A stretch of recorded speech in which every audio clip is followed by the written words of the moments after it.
안녕하세요. 정충진 변호사입니다. 오늘은 아주 상큼한 음악과 함께 경매 이야기를 한번 나눠볼 생각입니다. 좀 화면에 대박 경매, 쪽박 경매, 아주 무시무시한 그림들이 나와 있는데요. 경매는 정말 잘만 하면 대박 경매가 될 수 있지만 또 잘 못하면 쪽박을 찰 수도 있다. 지난 시간에 잠깐 말씀을 드렸죠. 그런데 잘하고 못하고의 그 기준들은 이런 겁니다.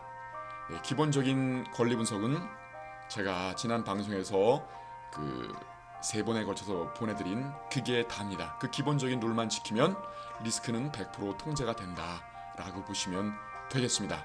그런데 그 기본적인 룰을 넘어서서 특수물건에 대해서 법적으로는 현상의 가치는 양호한데 법적으로 복잡한 물건을 특수물건이라고 한다 말씀드렸죠.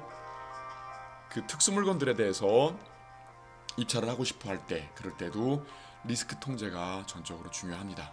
그런데 많은 분들이 현란한 수익에 취해서 이런 리스크를 통제하지 못하고 입찰들을 하는데요. 결국 이제 뭐 아니면 도가 되는 거죠. 그런데 저 같은 경우는 절대로 1%의 리스크라도 통제할 수 없으면 입찰하지 마라 라고 말리고 그렇게 가르치고 있습니다. 그래서 대박 경매와 쪽박 경매의 차이는 바로 그 리스크를 통제하느냐 못하느냐 이 차이에 있다라는 점 분명하게 명심하시고요. 오늘 그러면 대박 경매 세계로 한번 들어가 보실까요? 1억 5천만 원짜리 아파트를 단돈 2천만 원에 낙찰받은 이야기입니다. 믿기지가 않으시죠? 경매 전문 변호사, 저는 17년 차, 거의 18년 돼가는군요. 18년 차 변호사이면서 경매 전문 변호사로 활동한 지는 벌써 15년이 됐습니다. 그동안 수천 건에 달하는 소송을 진행을 했고, 그리고 1심, 2심에서 진 사건을 대법원에서 뒤집은 사건, 이걸 이제 파기환송 사건이라고 하는데 변호사들은 평생의 꿈이죠. 확률은 4%입니다. 이 파기환송 심 사건을 파기환송 판결을 무려 10개나 갖고 있습니다. 그리고 조만간에 2개가 더 나올 예정입니다. 이만큼 저희들은 경매에 관련된 인프라, 인적 자원들 똘똘 뭉친 로펌입니다. 법무법인 열린의 대표 정충진 변호사입니다. 저는요. 근데 제가 앞으로 그동안 경험했던 정말 놀랄만한 그런 풀 스토리들, 실전 경매의 풀 스토리들을 여러분들께 알려드리도록 하겠습니다. 이런 실전 경매 풀 스토리들을 알려드리는 이유는 자랑을 하기 위한 게 아닙니다. 여러분들께 이러이러하게 공부를 하면 이러이러한 물건을 찾아서 이렇게 고수익을 얻을 수 있다. 대신에 리스크는 다 통제를 하면서 들어가는 거죠. 단 1%의 리스크도 없이 굉장히 높은 고수익을 얻을 수 있다라는 희망을 심어주기 위한 것입니다. 지금 3호 프로젝트가 출범한 지도 벌써 사흘이 지났습니다. 저는 지금 물건을 고르고 있고 조만간에 입찰을 해서 낙찰을 받고 대출을 받은 다음에 명도를 해서 다음에 이제 그 인테리어를 하고 그리고 나서 이제 임대를 놓을 생각인데요. 이렇게 되면 들어간 돈을 모두 회수하고 다음 투자로 이어질 수 있겠죠. 이게 바로 3억 프로젝트의 취지이고 진행 과정입니다. 3억 프로젝트를 진행하시는 여러분들께 희망을 심어드리기 위해서 오늘부터 간간히 제가 여러분들 열정이 떨어질 때마다 이렇게 놀랄만한 수익을 냈던 물건들을 그리고 또 소액으로 투자를 해서요 했던 물건들 하나하나씩 보여드리면서 여러분들과 함께 여러분들을 응원해드리도록 하겠습니다. 과연 이 물건 이거 실화일까요? 실화겠죠? 이렇게 사진이 나온 거 보니 분명히 실화일 겁니다. 절대로 앞으로 나오는 모든 물건들은 제가 낙찰을 받거나 아니면 제가 지도하고 있는 고급 실전반에서 낙찰을 받은 물건들입니다. 한치의 가감도 없는, 오히려 여러분들이 너무 경매에 대해서 환상적인 환상을 가질까봐 약간의 그런 수익 모델 아니면 수익 났던 그런 것들은 조금 떨어뜨려서 말씀을 드려보도록 하겠습니다. 자, 보시면 아파트입니다. 나홀로 아파트이긴 합니다만은 사진이 좀 이렇긴 합니다만은 실제로 가보면 잘 지어졌습니다. 그리고 이거는 이제 항공 사진이죠.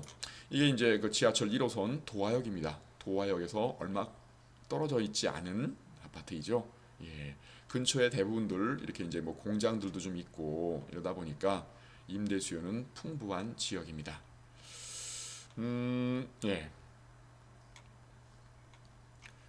이 물건을 예.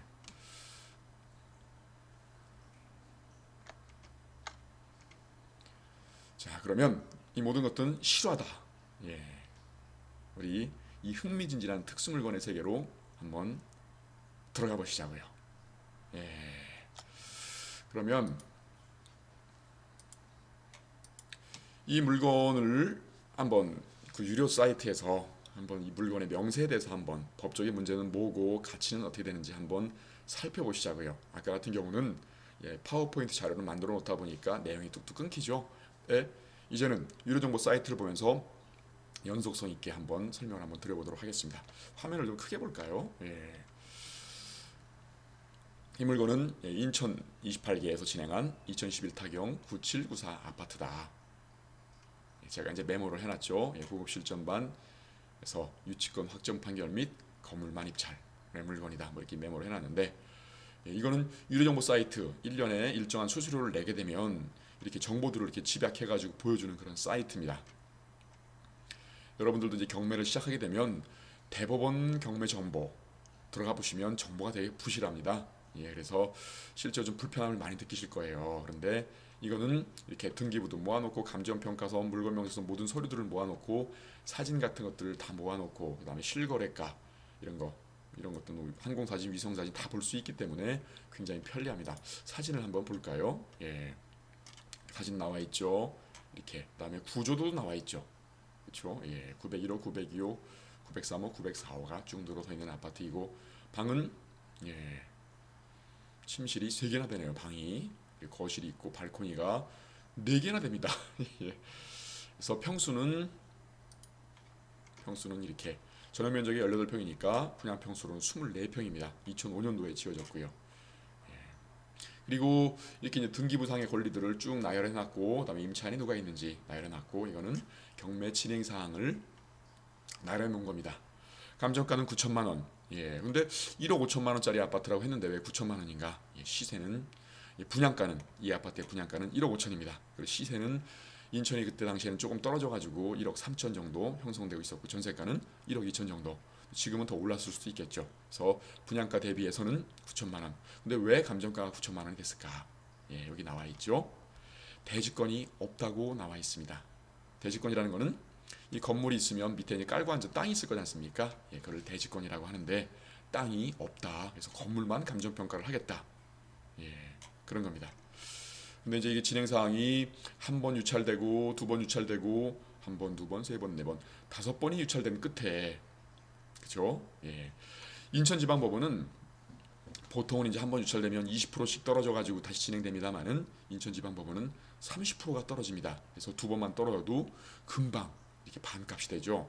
근데 이게 이제 5번이 떨어졌으니까 거의 감정가 대비해서 16.8%. 예.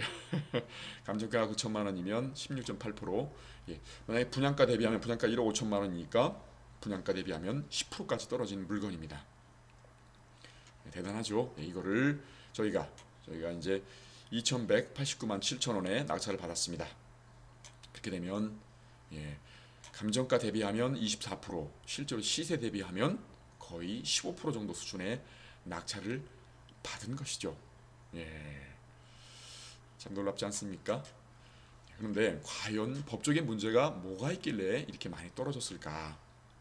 한번 볼까? 이제 법적인 문제는 어떻게 권리 분석은 어떻게 한다고요? 예, 바로 물건 명세서를 확인해 본다고 말씀드렸죠. 예, 물건 명세서도 이렇게 이 사이트에 이렇게 모아놨습니다. 클릭만 하면 바로 볼 수 있도록 되어 있습니다.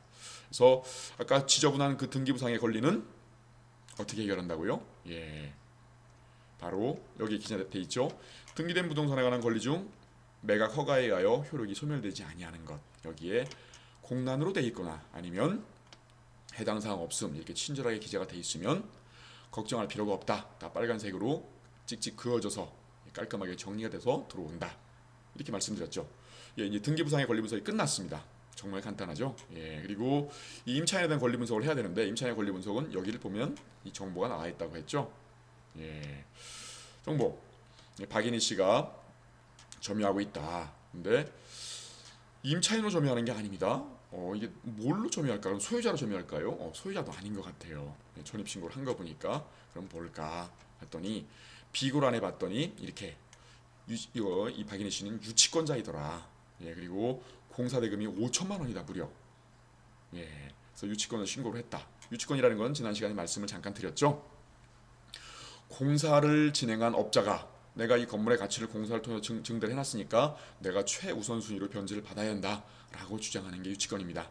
유치권이 만약에 진짜 유치권이라고 한다면 마치 대항력 있는 임차인의 보증금을 낙찰자가 떠안아야 되는 것처럼 유치권 금액을 떠안아야만 명도를 받을 수가 있습니다. 인도를 받을 수가 있다는 거죠. 그런데 보통은 이제 유치권을 신고만 해놓는데 여기 내용을 또 보니까 당원 2005 가합 10377로 공사대금 확정 판결이 있다.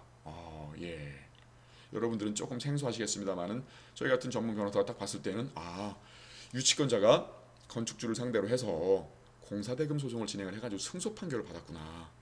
그러면 승소 판결을 보통 소송을 진행할 때는요, 공사대금 원금이 5천만 원이다라고 한다 그러면 소송을 진행한 때로부터 20%의 이자를 가산해서 지급하라라고 소송을 진행합니다. 그렇게 되면 2005 가압 이게 이제 소송을 진행한 연도거든요. 2005년도에 진행을 했으니까 10년이 지났으니까 이자만 해도 20%의 이자면 10년이면 200%지 않습니까? 5천만 원에 200%가 이자가 붙었다는 거죠. 그렇게 되면 이자만 해도 1억입니다. 그러면 원금과 이자를 합치면 1억 5천, 1억 5천만 원을 낙찰자가 떠안아야 된다는 그런 얘기입니다. 그리고 여기 보면 또 2006 가단 59,815 건물 명도 사건의 확정 판결이 있다. 이 내용도 대법원 사이트에 들어가 보면 이렇게 이제 이 판결이 어떤 내용인지를 확인해 볼 수가 있거든요. 판결문 제공 신청이라는 걸 해서 제공 신청해서 봤더니 유치권자가 건축주를 상대로 소송을 진행을 해서 유치권이 존재한다는 확정 판결을 받은 겁니다. 이건 정말로 어렵죠. 그렇죠?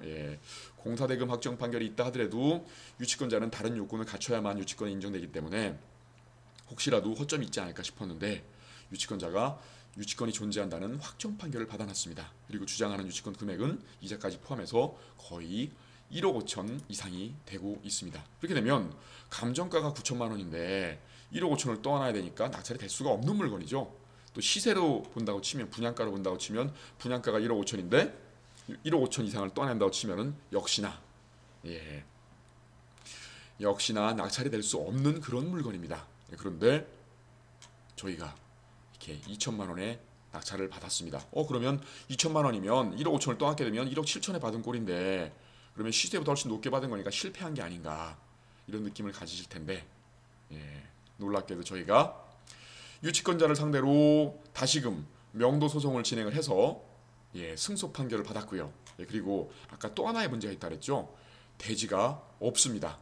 그 대지가 없으면 뭐가 문제가 될 수 있겠죠? 대지를 가진 사람이 이 대지권을 갖고 있는 사람이 있을 거지 않습니까? 대지의 소유권을 갖고 있는 사람이 그러면 이 건물 소유자한테 대지권이 없다. 그러니까 대지를 사용할 권리가 없다고 한다면 토지 소유자는 뭐를 진행할 수 있을까요? 어떤 권리를 갖고 있을까요? 그렇죠. 건물이 대지를 사용할 수 없는 건물이 들어와 있으니까 무단으로 사용하고 있는 거지 않습니까? 그러면 위 건물을 철거를 해라. 그리고 남의 땅을 지금 쓰고 있으니까 땅값을 내라. 이걸 전문용어로 지료라고 하죠. 이렇게 지료를 청구할 수 있고 건물 철거를 또 청구할 수 있죠. 이렇게 되면 건물이 철거되면 우리가 아무리 싸게 받아도 의미가 없지 않습니까? 실제로 실무에서는 건물 철거 비용도 건물 소유자가 내도록 돼 있어요. 이렇게 되면 우리는 아무리 싸게 받아도 건물 철거를 해야 되죠. 건물 철거 비용 내야 되죠. 그다음에 땅값, 그 지료를 매달 또 내야 되죠. 그 토지 소유자한테. 그러니까 아무짝에 쓸모없는 그런 걸 낙찰받은 꼴이 된 거죠. 그리고 1억 5천을 주장하는 유치권도 있고요. 그리고 지금 유치권자가 여기 보니 물건 명세서를 또 한번 들어가 보면 비고란에 유치권자가 이게 아니고 현황조사서 이런 서류들이 다 이제 들어와 있습니다. 집행관이 나가고 현황을 조사하는 그런 서류들인데 이런 것들도 꼼꼼히 검토를 해봐야 되는데 현황조사의 내용을 보니까 현황조사차 현장에 임해서 봤더니 점유자 박인희 씨 유치권자죠가 확정 판결에 의해서 점유자 가족들이 살고 있다. 이렇게 또 주장을 하네요. 그러니까 이거 유치권자를 내보내려면 정말로 소송에서도 이겨야죠. 예, 실제로 공사를 한 사람이라고 한다면 명도도 저항이 심하겠고, 예, 그리고 대지권도 처리를 해야 되는 그런 무서운 물건입니다. 그런데 이 물건을 저희가 낙찰을 받아서 유치권자, 이 확정 판결인 유치권자도 새롭게 소송을 진행을 해가지고 예, 이겼고요. 승소 판결을 받았습니다. 예, 그러면서 소송을 어떻게 진행했냐면 유치권자는 허위이니까 혹은 유치권자는 법률상의 요건을 갖추지 못했으니까 나가야 한다. 그래서 명도하라라는 소송 및 유치권자가 허위임에도 불구하고 우리의 소유권 행사를 방해했으니까 월 얼마씩 월 뭐 60만 원이든 70만 원이든 월세를 지급해야 한다라고 소송을 진행을 했습니다. 예, 그렇게 해서 이제 이쪽은 확정 판결이 있다 보니까 굉장히 이제 변호사 선임해가지고 치열하게 다퉜겠죠. 예, 그런데 저희들은 예, 물론 소송이 굉장히 좀 오래 걸렸습니다. 한 2년 정도가 걸렸는데 그런데 확정 판결을 받았죠. 명도를 해라. 그리고 그동안에 밀린 월세 2천만 원을 지급을 해라. 그리고 또 명도할 때까지 또 월 60만 원씩 그 월세를 지급하라. 이런 판결을 받았습니다. 그런데 그러면 또 어떻게 이 대지권은 어떻게 해결을 했을까요? 뭐 유치권을 해결을 해서 명도를 받는다 하더라도 예, 건물 철거가 되면 의미가 없지 않습니까? 어떻게 해결했을까요? 예, 저희가 이 부분들은 낙찰자가 대지권도 같이 취득한 거나 낙찰로 예, 그러니까 대지권도 공짜로 취득한 거니까 대지를 달라 무상으로 이렇게 소송을 대지 소유자한테 진행을 했습니다. 예, 그렇게 해서 저희가 이겼습니다. 예, 결론적으로는 대지권도 공짜로 취득을 한 것이죠. 어떻게 이런 일들이 발생할 수 있을 것인가? 예, 발생할 수 있습니다. 저희는 15년차 경매 전문 변호사라고 했죠. 예, 이런 요건들 비록 유치권자가 확정 판결을 갖고 있지만 그래서 소송에서 이겼지만 변호사들이 능력이 틀리지 않습니까? 그때 소송에서 소송을 진행할 때 변호사님이 주장하지 못하는 것들을 주장하지 않은 것들을 저희가 새롭게 주장을 해서 예, 다시금 이겼죠. 비록 확정 판결이 있다 하더라도 확정 판결을 받은 사람이 다시 소송을 진행하는 것은 기판력이라고 해서 무분별한 소송을 계속 진행하는 걸 막기 위해서 기판력이라는 제도를 둬가지고 다시 한번 소송을 진행하게 되면 본안으로 들어가지도 못하고 바로 각하가 되는 예, 그런 제도가 있습니다만은 저희들은 다시 낙찰받고 다시 진행한 거지 않습니까? 이렇게 되면 새로운 소유자가 진행하는 것들은 기판력을 받지 않아서 다시 진행할 수가 있거든요. 다시 진행한다고 치면 기존의 소송에서 변호사님이 주장하지 않은 새로운 주장을 하게 되면은 이길 수도 있는 겁니다. 이렇게 예, 저희들은 이렇게 진소송, 1심, 2심 진소송 혹은 이렇게 확정 판결을 받은 소송을 다시 소송을 진행해서 이긴 것들이 굉장히 많습니다. 그리고 1, 2심 다진 것들 예, 대법원까지 가서 뒤집어낸 파기환 소송도 무려 10개나 갖고 있다고 말씀드렸죠. 예, 이렇게 저희가 어려운 소송을 굉장히 많이 이기고 있습니다. 그렇게 해서 유치권은 이겼고 그 다음에 이 대지권도 무상으로 예, 찾아오는 예, 그 소송에서 이겼죠. 이런 부분이 가능한 것들은 집합 건물 같은 경우에는 집합 건물의 소유 및 관리에 관한 법률이라는 게 있습니다. 거기에서 이렇게 무분별하게 철거를 막기 위해서 예, 토지 소유자가 아까 같이 건물 철거 청구를 행사해가지고 철거가 되면 여기에 이제 집합 건물에 한번 60세대, 70세대 그 소유자들이 있을 거지 않습니까? 다 손해를 보잖아요. 이런 걸 막기 위해서 집합 건물의 소유 및 관리에 관한 법률에서는 어떤 조항을 하나 만들어놨습니다. 그래서 철거를 안 당하도록 혹은 대지권을 무상으로 취득할 수 있도록 예, 그 요건, 그 법률적인 요건을 저희가 엄격하게 주장을 해서 이 사건은 그 요건을 갖춘 사건이다. 그러니까 우리가 그 대지권을 무상으로 취득해야 한다라고 주장을 했던 것이죠. 예, 그런 수익 모델들에 대해서는 이 온라인상으로 알려드릴 수는 없습니다. 그렇지만 저희 이제 행꿈사 아카데미에서 이런 고급반 강의를 합니다. 저는 고급반은 이제 강의를 그만뒀습니다만은 저희 행꿈사 아카데미에서는 우리 람세스 선생님이라고 아주 예, 인품 훌륭하시고 실력 출중하신 선생님께서 이런 고급반 강의를 하십니다. 그래서 이런 그리고 실전반이기 때문에 이론만 가르치는 게 아니라 이런 고급 이런 물건들을 입찰을 해가지고 실제로 수익을 내는 걸 지도를 해주시죠. 고급반이 수강료도 그렇게 비싸지 않습니다. 타 학원에 비해서요. 이걸 진행하니까 들으시면서 이런저런 수익 모델들을 배우시면서 수익도 나고 예, 그렇게 하셨으면 좋겠습니다. 예, 제가 여러분들을 가르쳐줬으면 좋겠습니다만 제가 할 일이 너무 많아서 강의는 이제 더 이상 안 합니다. 얼마 전까지 이제 고급 실전반 6기까지 마치고 강의를 더 이상 안 하는데 혹시라도 뭐 한 1년 정도 쉬다 보면 제가 또 여러분을 뵙고 싶을 때가 있겠죠. 예, 그렇게 되면 또 강의를 할 수 있으니까 그때 찾아뵙도록 하고 지금 당장은 행꿈사 네이버 카페 행복한 부자를 꿈꾸는 사람들 약칭 행꿈사 카페에서 고급반 강의를 모집하고 있으니까 우리 람세 선생님한테 배우시면 되겠습니다. 람세 선생님도 저한테 강의를 들었습니다만은 예, 굉장히 모범생이었고 예, 저희 이제 수제자라고 볼 수 있겠죠. 그래서 행꿈사 카페 운영진이기도 하시고요. 한번 보시면 반할 만큼 되게 매력 있는 분입니다. 그분이 여러분들을 가르쳐 드릴 거니까 이런 멋진 수익 모델들도 한번 배워보시기 바라겠습니다.